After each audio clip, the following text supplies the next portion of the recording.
2021 ചന്ദ്രദിനം. മനുഷ്യ ചരിത്രത്തിലെ ഏറ്റവും അവസ്മരണീയ നിമിഷങ്ങളിലൊന്നിന്റെ ഓർമ്മ കൂടിയാണ് ഈ ദിവസം. ചന്ദ്രോപരിതലത്തിൽ മനുഷ്യൻ ആദ്യമായി കാലുകുത്തിയ ദിവസം.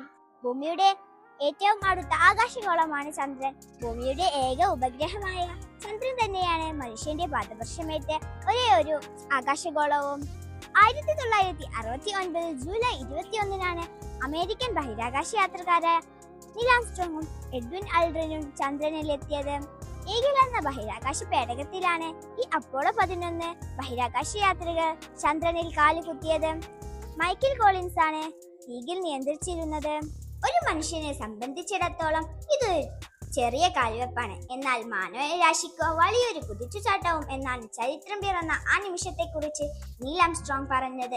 അന്നു മുതൽ ചന്ദ്രനെ കൂടുതൽ അടുത്തറിയാനും പര്യവേക്ഷണം ചെയ്യാനും പല രാജ്യങ്ങളും കൂടുതൽ പദ്ധതികൾ ആവിഷ്കരിക്കാൻ ആരംഭിച്ചു. എണ്ണമറ്റ ദൗത്യങ്ങളുടെ ലക്ഷ്യസ്ഥാനമായി ചന്ദ്രഗ്രഹം മാറി. ജ്യോതിശാസ്ത്ര പഠനം, ബഹിരാകാശ ഗവേഷണത്തിന്റെ പ്രാധാന്യം, മനുഷ്യന്റെ ആദ്യ ചന്ദ്രയാത്രയുടെ പ്രസക്തി എന്നിവ ജനങ്ങളെ ഓർമ്മിപ്പിക്കാൻ കൂടിയുള്ള ദിവസമാണിത്. ഇന്ത്യയുടെ ചന്ദ്രപര്യവേക്ഷണ യാത്രയിലെ ശ്രദ്ധേയമായ നേട്ടമാണ് ചന്ദ്രയാൻ 3.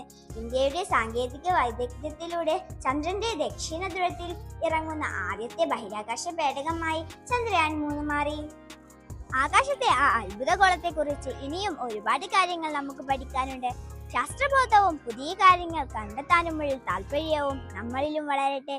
ഏറെ കൗതുകരമായ അമ്പിളിമാമന്റെ കീഴിൽ കുതിച്ചു പോകാനും വിവരങ്ങൾ അറിയാനും ശാസ്ത്രലോകത്തിന് ഇനിയും കഴിയട്ടെ എന്ന് ഞാൻ ശ്രദ്ധിച്ചു.